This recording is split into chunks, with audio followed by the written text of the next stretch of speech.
Hey everyone, welcome to Pipes, Tobacco, and Whiskey. So, as you guys know, I recently got back from Italy, from northern Italy, and we did a big tour of a lot of different pipe-related places in Italy.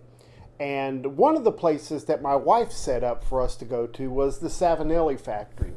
And that's in northern Italy, close to Milan, but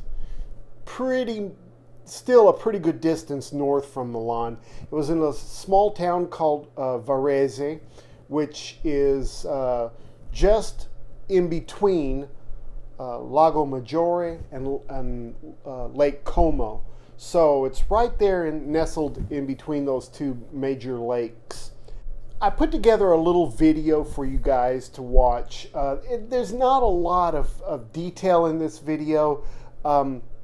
There were things there that they allowed me to video and some things that they didn't allow me to video simply because they didn't want employees' faces to be in the video. So I had to kind of cut and paste some things together.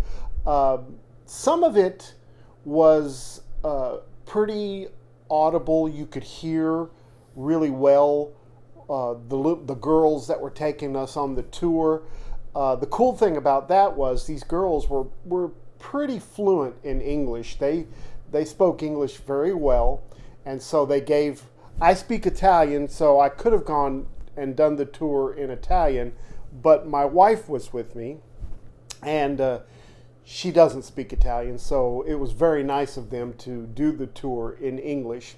And the cool thing about it is that it was just my wife and I through the whole tour. So we spent a good 45 minutes to an hour touring the facilities. And two things that really stood out to me about this tour. First of all, there were thousands, if not tens of thousands, stummels laying around in bags, on shelves, in baskets. It's amazing how many stummels were laying around in this factory. Also completed pipes as well, but just an amazing amount of stummels. And the funny thing is that they don't have a whole lot of employees at this factory. I would guess somewhere within 40 to 45 employees. On the day that we went in the factory, either carving out pipes or staining pipes or fitting stems and things like that, I would say that there was probably about 15 or 20 people on the floor working. So it really was not a huge process, although they put out so many pipes in a year's time. Like I said, there were at least thousands of stummels laying around, and you're going to get to see some of those. So I hope you enjoy this. Wanted to give you a heads up about the next tobacco tasters. The next tobacco tasters is going to be the last Monday in July. I believe it's going to be July 25th, and we are going to do Kramer's new mix. I got mine from Smoking Pipes. It comes in bulk, and it also comes in tins. I would suggest that you get the bulk form and just try an ounce or two. It is an English aromatic, so it's a little bit different from all the other ones that we've been trying. So that'll be the next tobacco tasters. And also coming up very quickly, we're going to have a first impressions on some low country tins that I bought. So anyway, I hope you enjoyed the video. It was a wonderful time in Italy. If you get the chance, put this tour, it's free, and put this tour on your schedule. It'll be well worth your time, and it's really fun. Of course, I bought a pipe while I was there, and I'll show you pictures of it here at the end of the video. The area has several different carvers. There's also Ardor, which is right there by that, and the Savinelli factory, which also makes Savinelli pipes and Vulcan pipes, is right there as well. I mean, within a mile of each other. So there are some things to see in that area. So hopefully you'll enjoy this video. Let me know what you think. Don't forget, make all your piping moments count. We'll see you next time. Thanks for watching. Bye-bye. As you may know, our pipes are made of briar and grows in the southern part of Italy, or generally speaking in the Mediterranean area. And the briar blocks are brought here in these like Jura bags, and they stay here for at least a couple of months without like opening the bags to avoid like temperature shock with the outside temperature. And then after a couple of months, they are brought inside that area, which is the part where the seasoning takes place. Okay.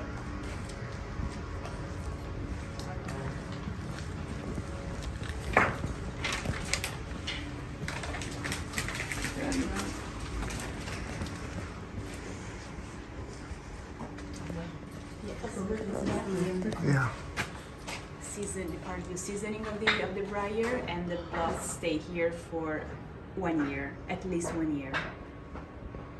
And then after 1 year, they are brought back inside the bags that we saw outside, and they stay over there for another year. So in total, the complete seasoning of the blocks of briar is 2 years and a few months. And a few months, yeah. Are different types of woods No, it's seasoned differently? Can I walk back there? Is it okay for me to walk back there? Yeah. Okay. Just inside the factory. Stay with you, yeah. I just ask you not to just to take some general pictures, but not like to film inside Okay, the factory. okay. And no, these are all like the same, and then because these are the blocks where Savinelli has different some pipes that are kind of standard shapes, and then there are some handmade pipes, and these are the blocks for standard shapes, and Okay. they're the same. And now you see the plateau for hand shape is bigger, as you can see, and the quality is kind of higher because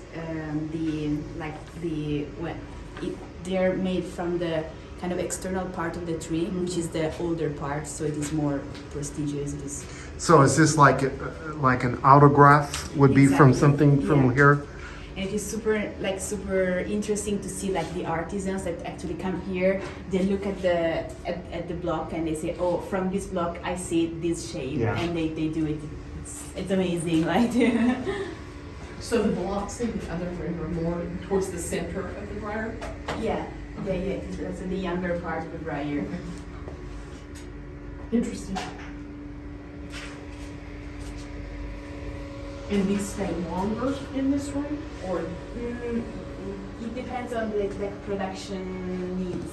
So Okay. it could also be more than 2 years. Savinelli has different shapes. This is our shape chart. Mm-hmm. But of course, each block of briar can be matched with only a few of the shapes. And so what he is doing is to divide the different blocks of briar according to the different future shape of the pipes. It used to be made like by hand, and now there's this machine that helps us to understand the what shape will be like. Oh, I see. Yeah, so the block is put inside the machine. I'm sorry. It directly tells you what shape it could be for the pipe. Interesting. So there are 15 possible.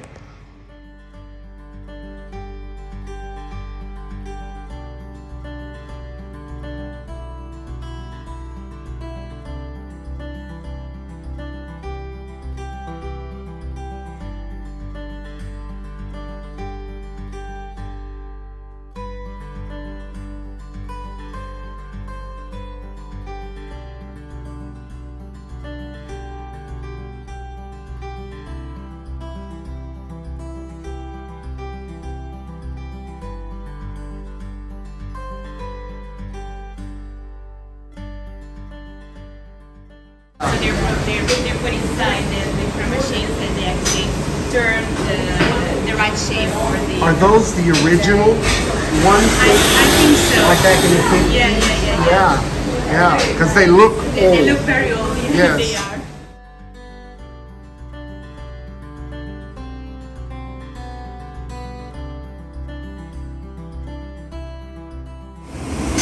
So, Okay. and so, right, Then this is the kind of the last part of the buy so you only have this kind of final kind of wrong parts that have to be like smoothed away, and then what you do so you actually make the final mold actually perfect. So he has a good for- eye. Yeah, yeah.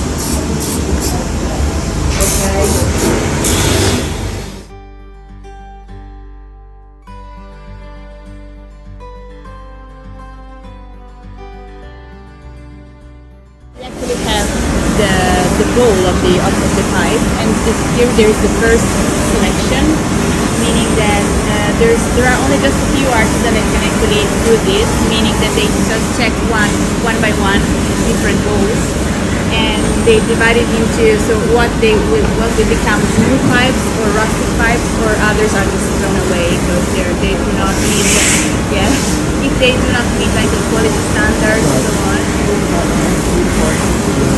But you guys also own Rossi, don't you? Rossi pipes. We do like some rusty. Yeah. Yeah. So maybe some of those, do they get sent down Exactly. to? Yeah. If like the quality is not that high, it Yeah. can become rectified. Yeah.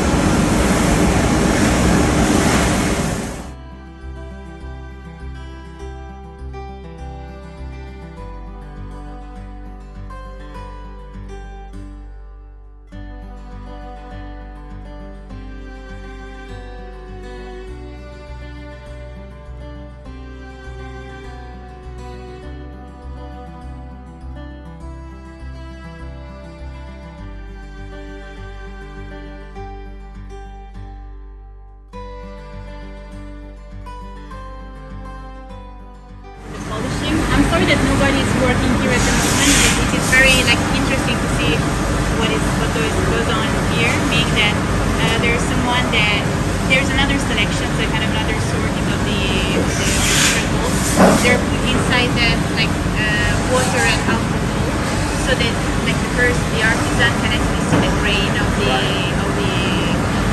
wood.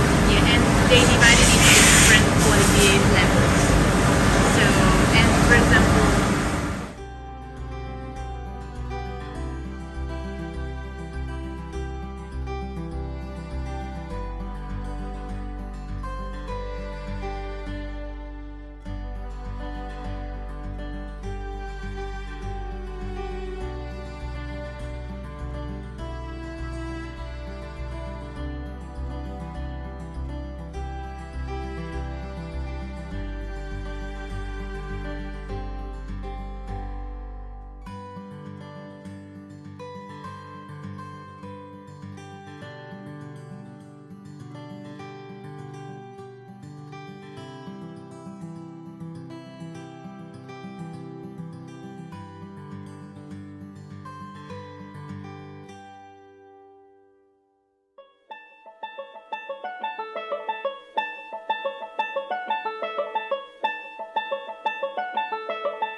Bye.